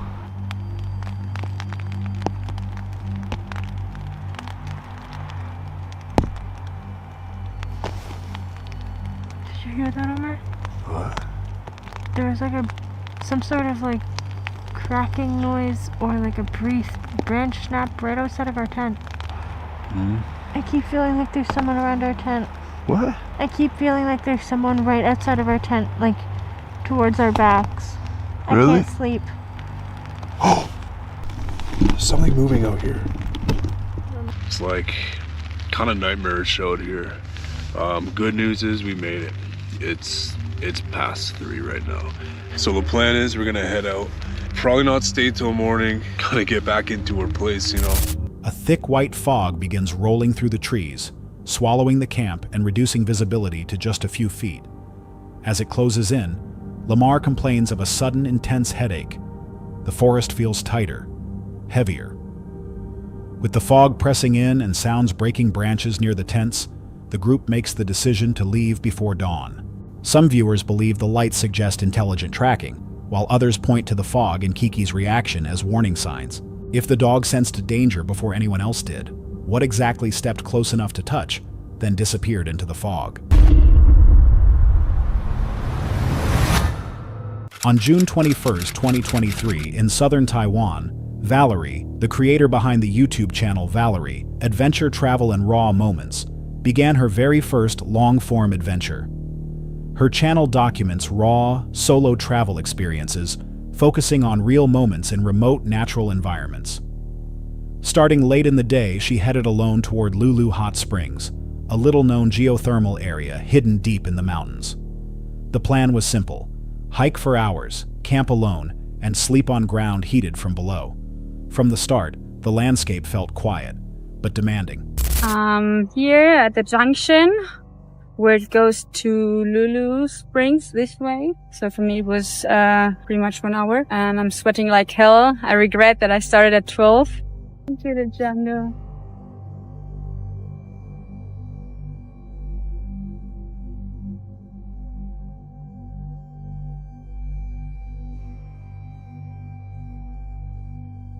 I noticed that there are some marked, like these bands here along the trail, so you know where to go. It's very helpful also.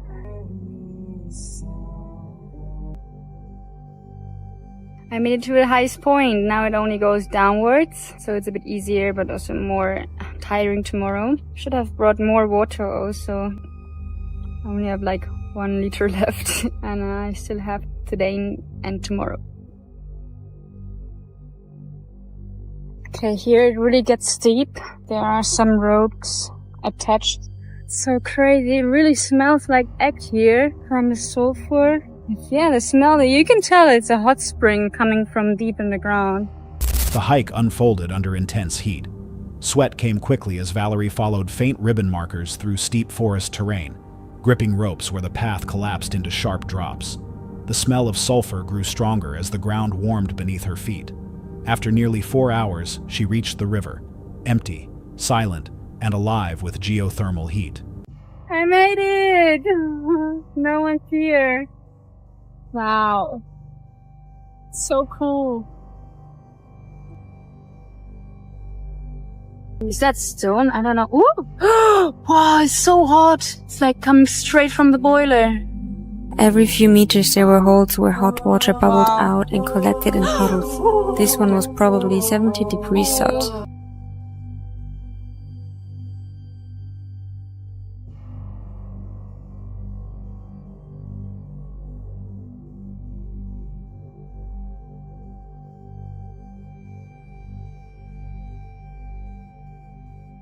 This riverbank was perfect as a camping ground. The surface was so warm that I was sure I wouldn't need any extra blanket or sleeping bag that night. And then I found a shovel in the river. People use it for there. Okay, I will dig my own hot spring hole now. That's the mission for tonight.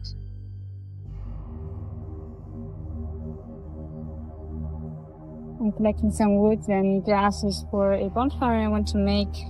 These are good for starting a fire. I bought some fried rice in a restaurant before I came here. And that's what I'm gonna have for dinner. It's crazy.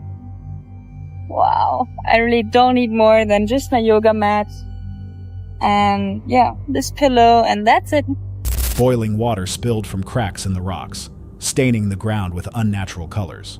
Using an abandoned shovel, she dug a small hot spring beside the cold water and settled in for the night, sleeping on a yoga mat as the earth radiated warmth. I'm now heading to the heart of Lulu Hot Springs, the main steamy area. It's located in a canyon, which makes it a bit dangerous because it's a rockfall area. You can feel how hot it is even without touching the rocks. Also, my ring changed its color. It was golden before, it's because of the sulfur.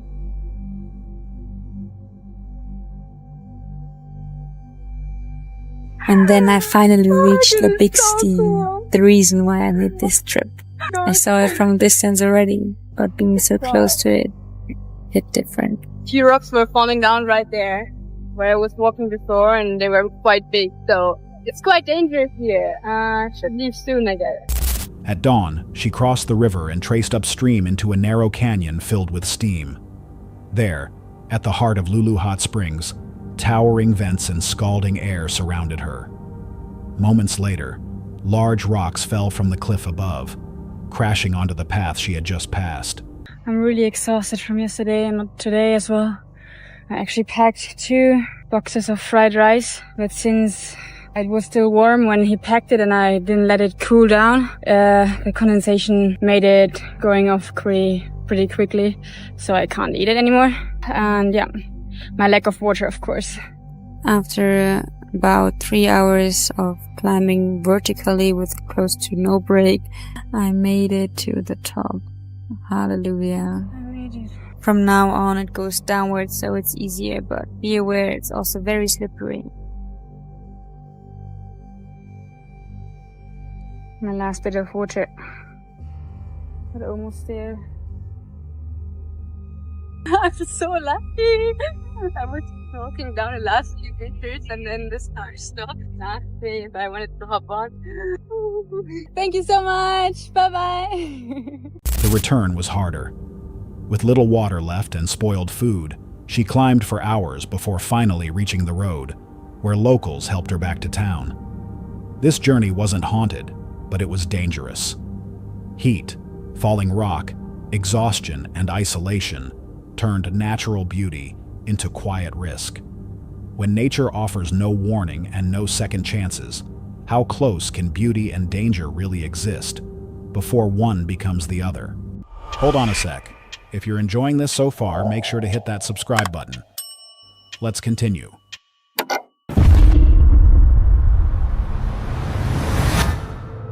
This footage was recorded on the night of May 22nd, 2023.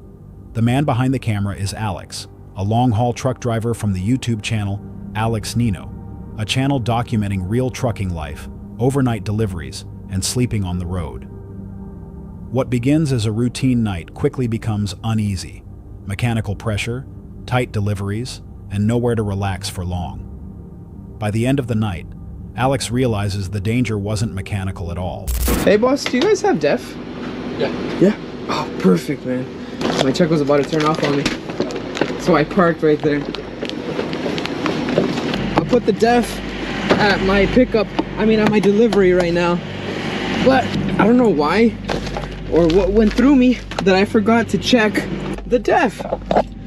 And the def is pretty much diesel exhaust fluid. If the truck runs out of it, you're done. Your truck will turn off. It's like you pretty much ran out of gas in your car. I was gonna make this delivery and then go put the def before my truck turns off on me. I go to this location right here.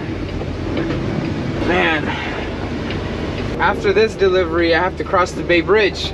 If this truck turns off on me on the Bay Bridge, I'm screwed. Just stupid cars next to me. All right, now what I'm gonna do, I'm gonna brake it a bunch like this. That way my trailer goes all the way to that door right there. Go up. See how my trailer door is right there? I mean my trailer's right there. Watch this. Get it super close to that right there. Bada boom, bada boom. Your boy is in the building. Early on, Alex notices his truck is nearly out of DEF, diesel exhaust fluid. If it runs dry, the truck can shut down completely. With the gauge near red, he stops at a Shell station to buy a gallon, worried about crossing the Bay Bridge afterward. At the delivery site, another problem appears. Oh man, I'm all messed up right now. I have a pallet that's a single pallet right here. That's literally right at the door with no load lock, not secured, because I didn't have my load lock in the trailer. So what I'm gonna have to do right now is open this really carefully and hope that pallet did not tilt over.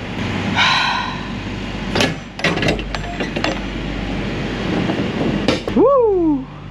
No, the only thing that I'm scared about is backing this thing in, because if I'm reversing, it can go like this. So I'm gonna see if they have a load lock or something, or you know what?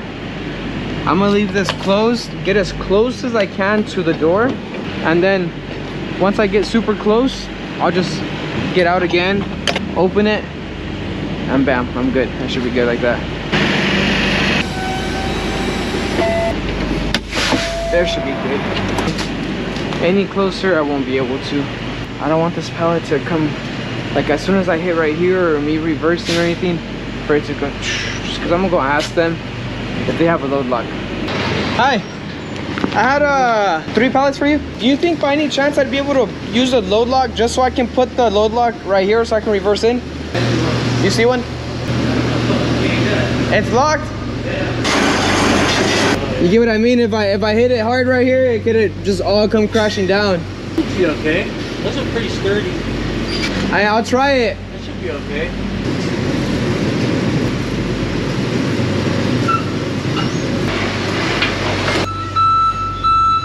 Alright, let's go put some def, boys, before my truck turns off. Let's go, little defy. Ugh. A single pallet sits unsecured at the trailer door, with no load lock. Unable to find equipment, Alex carefully backs in, knowing one mistake could cause it to collapse. Afterward, the night finally slows. Inside his truck, his second home, Alex sets up a portable Bluetti power station and relaxes briefly, believing the worst is over. Then, while parked in a quiet residential area to sleep, he notices a man outside the truck. Close enough to try the door. The doors are locked.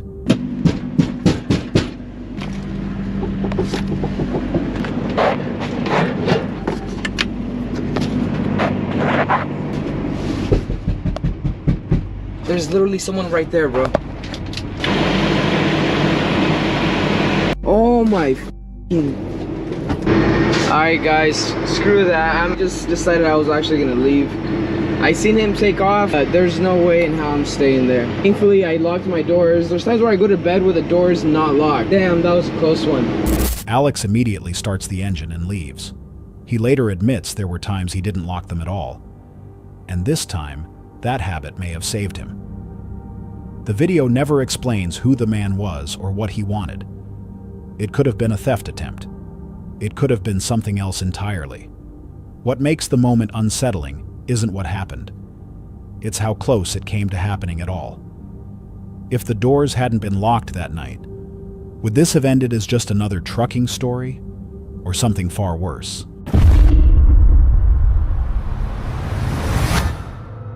In early January, during winter in Canada, YouTuber Mo Sargi traveled with his friend Chris to camp off-grid beside a frozen lake. The video was filmed for the Mo Sargi YouTube channel, a channel focused on outdoor camping, RV travel, and searching for unexplained encounters in remote locations.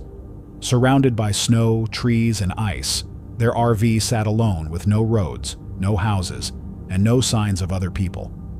As daylight faded, the silence around the lake felt heavier than expected. Look at this. Nothing but lakes and like little islands surrounding us.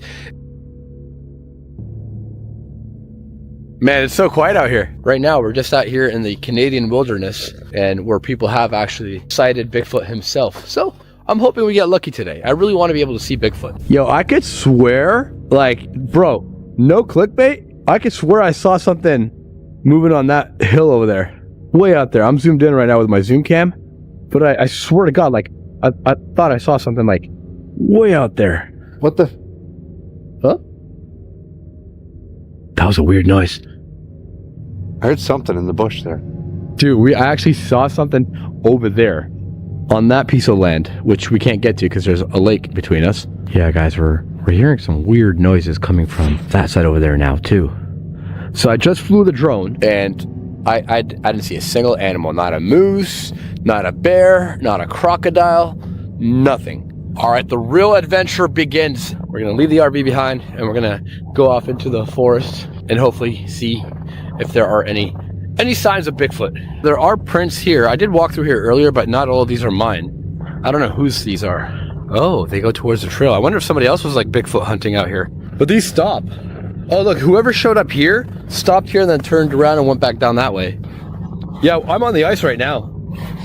We're making our way to the other side of the lake right now. We did have to walk across water, so I think this might actually be like a little island. There are some strange rocks over there, actually. But also, caves could mean Bigfoot. What if Bigfoot lives in a cave?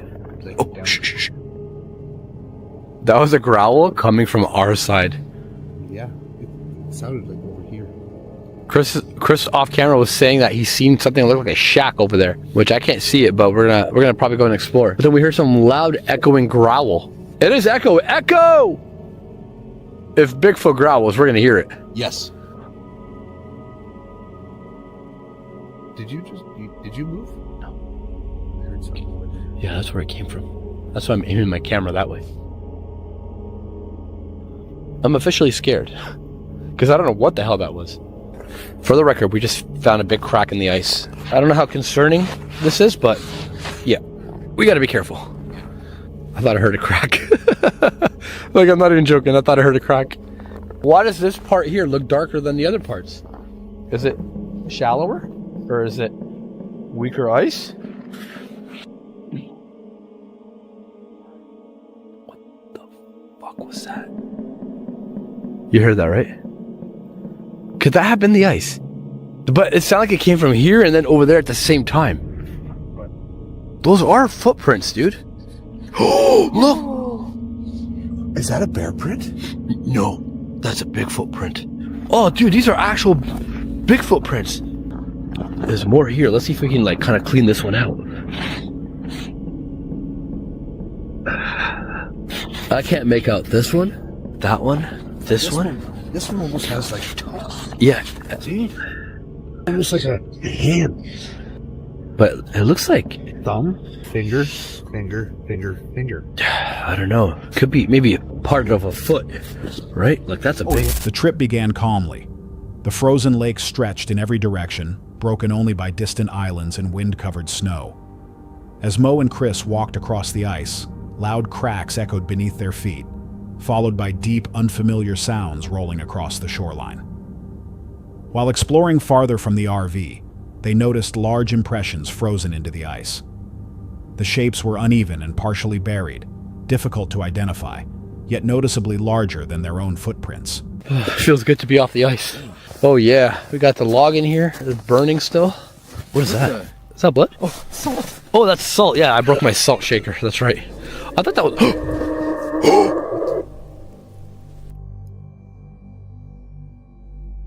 I've never heard that before.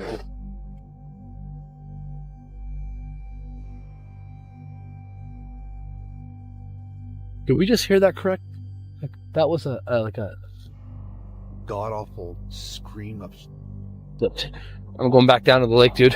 Come back down to the lake. Oh my god, there actually might be something here. You good? Yeah. Okay, I'm gonna turn off my light just so I can see a little bit better. This camera sees better with the light off. What the f is that? Oh my god, what was that? There's something here, dude. There's something actually here. As night settled in, the atmosphere changed. From the forest came a low howl, followed by sharp knocking sounds hitting the trees in sequence. The sounds carried across the lake, then stopped abruptly, leaving only silence behind. I can't believe that was like not you. Okay, so sitting on my bed, I feel the RV shaking a lot. And I'm like, oh, it's probably just Chris moving. But he's saying it wasn't him. And it's not windy out. And the fire's out, dude. What the? I don't see anything that would, like, there's no wind. What the hell could have caused that? Yeah, like, we're the only ones here. You sure you didn't move? 100%. I swear to God. And there's nothing out here. Dude, what if Bigfoot was shaking our car? Guys, there's no way. Later that night, while inside the RV, the vehicle suddenly shook. Both men felt it at the same time. There was no wind, no passing vehicles, and no visible movement outside. Whatever caused it left no clear explanation. Some viewers later suggested natural explanations, pointing to ice shifting under pressure or wildlife moving through the area. Frozen lakes are known to produce loud and unsettling noises, especially at night. Others believed the sounds were intentional. They pointed to the timing of the knocks, the direction of the howls, and the moment the RV shook, suggesting something was aware of their presence. It could have been the ice. It could have been animals moving through the forest. Or it could have been something that never needed to be seen, only heard. What do you think was out there that night? Late in the fall, Sam from the YouTube channel Camping with Sam Bananas arrives at Woodlawn Cemetery in Toledo, Ohio. His channel focuses on camping and quiet outdoor exploration. Founded in 1876, Woodlawn is one of the city's oldest cemeteries, holding more than 65,000 graves. Locals say it's haunted. Tonight, Sam plans to spend the night here anyway. As for the paranormal activity reported in this cemetery, there are countless sightings of a woman in white. Most accounts say that she wanders near the gates. Other accounts have said that she wanders throughout the gravestones. Still other accounts say that she spends time here at the Gunkel Memorial. Currently under renovation, this memorial is a testament to the Gunkel family. John Gunkel was a mentor to many civic leaders in the Toledo area. He also helped establish the charitable organization known as the Old Newsboys Goodfellow Association. Legend has it that she lost her daughter in a gruesome fashion and wanders the cemetery looking for her. Now, as far as I can tell, there really isn't a good way to camp near the gates. That's where most of the sightings of this ghostly woman have been reported. So I'm going to plant myself right over there next to the Gunkel Museum, directly in the spot where there have been some reports that she wanders the cemetery. Now, I am aware that some people may have a bit of a disagreement with camping out in the cemetery, and I understand why you would feel that way. I have a little bit of a different perspective. I would say that if you're someone who believes that there's an afterlife and that there is some sort of a presence here from those that have passed on, don't you think they'd like some company?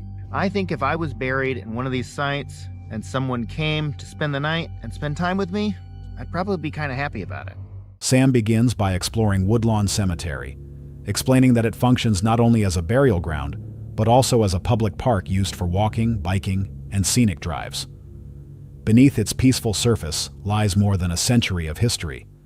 He stops at the Spitzer family mausoleum, describing their influence as successful bankers who helped shape Toledo's financial world. I'm aware that members of the Titke family are buried in this cemetery. However, so far, this is the only grave where I can find them at. Titke's was, by all accounts, quite an epic grocery store and kind of just a spectacle of a department store. Now, the very, very early days of the Titke store actually started in 1894. But in terms of the modern shop and what it would become, that happened around 1910. That is when they moved on to Summit Street downtown. Their business was on the corner of Summit Street and the northeast corner of Adams, where it would stay for the next 6 decades. While their core business was food, they leased the upper floors of the building to sell furniture, housewares, clothing, and shoes. The brothers Titke also added a bakery, a deli, and restaurants. The concept was ahead of its time, a forerunner of what would be deemed one-stop shopping. Titke's closed for good in 1972. According to the information that I can find, this is the burial site of John, who is one of the heirs of the original family. Nearby, Sam crosses a restricted bridge over Silver Lake, carefully navigating around barriers meant to keep vehicles out. As he moves deeper into the cemetery, Sam finds the grave of John Tiedtke, an heir to the Tiedtke family business that once operated a large, innovative department-style grocery store in Toledo. As night approaches, Sam addresses the cemetery's most well-known legend, the Lady in White. Reports claim she wanders near the gates and around the Gungle Memorial, searching for her lost child. Sam chooses to set up his tent near that very spot. After dark, he keeps his voice low, aware of security vehicles patrolling the grounds. He prepares a simple meal while distant headlights pass by and deer move through the leaves nearby, creating constant tension. I am super whooped. I'm ready to hit the hay here. Anything crazy happens, I'll definitely let you know. Otherwise, we're going to be back at 'em bright and early, trying to get out of here before the sun comes up. Good night, everybody. Just a little bit later in the day than I wanted to get up, but I think we'll be okay. I'd like to have things be as fair as possible. There is an exit of the cemetery right here, right by where I was, and you can exit through this park, and I can get to the road out this way. But I think maybe it's a good idea to try to see if we can leave the same way we came in. Later, Sam steps out to explore with a headlamp. The mausoleums feel oppressive in the darkness, and he describes an intense feeling of being watched. Despite the fear, he encounters nothing unusual. With freezing temperatures setting in, Sam packs up before sunrise and quietly leaves the cemetery by electric bike. No clear paranormal event occurs. The isolation, darkness, unfamiliar sounds, and fear of being discovered may explain why the night feels so unsettling. If nothing appears, but the fear feels real, does that mean the experience was harmless or something else entirely? In early December, Luke from the Outdoor Gear Review hikes to the top of a wind-exposed mountain for a solo overnight camp. What feels calm at lower elevation turns harsh above. Strong gusts, dropping temperatures, and a storm forecasted to arrive after dark. With daylight fading, he prepares a minimal shelter, knowing the night will test it. At the summit, wind cuts through the forest. Luke sets up a hybrid half-lean-to tarp, angled to block the gusts and ready to convert once rain arrives.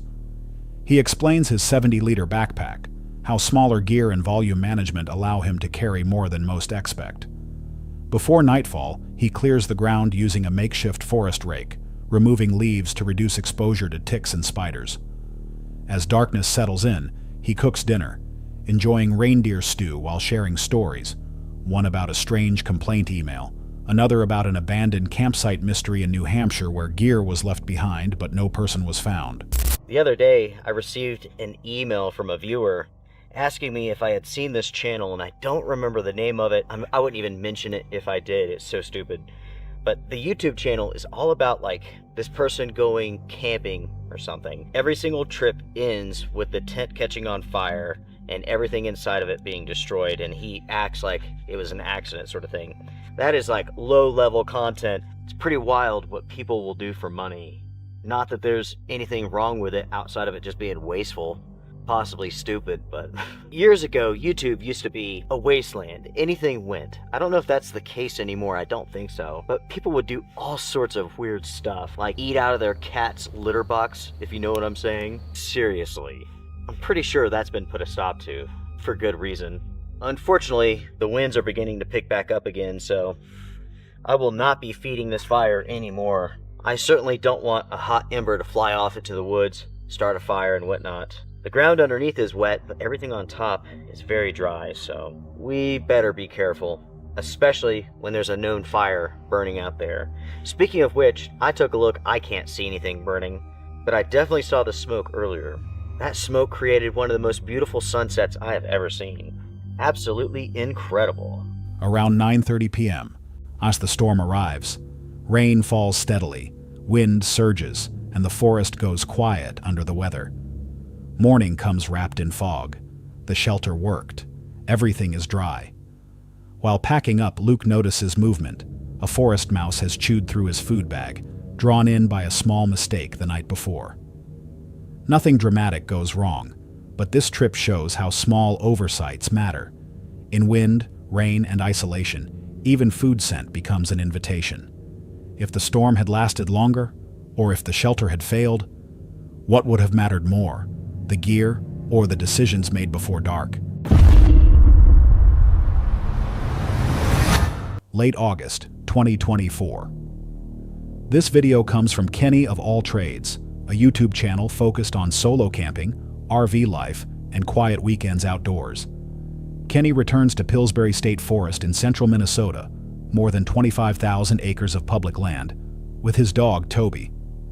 A few weeks earlier, Toby suddenly stopped on a forest road here, spooked by something unseen. Tonight, Kenny decides to go back anyway. The sun is setting, and the forest feels different this time. I spent a couple hours this afternoon inside the camper working on the video, turned the air conditioner on, nice and cool. But Toby and I are gonna go out for a little walk now. Hopefully we can find some firewood. That's the plan anyways. I did bring a leash with, just in case if we come across anybody on horseback out here. You can see a number of horse tracks. This forest has a lot of rolling hills. If you can get up on top of the hill, then the wind is keeping all of the mosquitoes away. The hard problem is when you get down into the dips, the bugs get thick. After work, Kenny grabs supplies and fire starters, knowing he's heading in late. By the time he reaches the forest, it's already getting dark. He sets up camp on higher ground, once an open overlook, now overgrown. Instead of scenery, he finds trash, including a recent Walgreens receipt, suggesting someone was here not long ago. Later, Kenny and Toby go for a walk and follow a narrow trail. It leads to a squatter camp, blankets, an old shovel, and scattered items left behind. A bottle with an August 2024 expiration date stands out. Kenny explains that because the forest is close to town, people sometimes stay here through the summer after losing housing. There wasn't much I could do at the time. I picked up as much as I could. I went back out there a few months ago, found that the whole thing is closed off to the public now. It's so sad. I came across a trail that's got to be relatively new. It wasn't here a couple of years ago. Figured we'd go figure out where it goes. The area feels heavy and neglected. Kenny decides not to push farther. That night, he cooks beef stew over the fire, settling into routine. The forest stays quiet. Before leaving the next day, Kenny returns to the spot where Toby had once refused to walk. It's trashed again. Some see this as the reality of public land near towns. Others notice how Toby reacted long before anything was visible. Either way, the signs point to something ongoing, not forgotten. Weeks ago, Toby wouldn't walk this trail. This time, the reason was clear. The forest hadn't changed. What people left behind had. On November 3rd, 2025, solo bushcrafter Faith Mary headed into a remote forest for what was meant to be a routine survival trip. With limited gear and no one else around, the goal was simple: build a shelter, cook a meal, and spend the night alone in the wild. As she worked, the forest slowly shifted around her. Right now, what I'm going to do is, since I already have this tree, I'm not going to worry about making two bases. I'm just going to have one base, 3 small trees, rope it up, and then put my tent across it. I will show you guys the process of what I'm talking about. See this tree and this tree? Saw it off. All the twigs. I'm going to saw off all the limbs to the best of my ability, these 2 trees, and then saw off the bottom. And then that'll be 2 of the legs of the tripod. That's gonna take a while.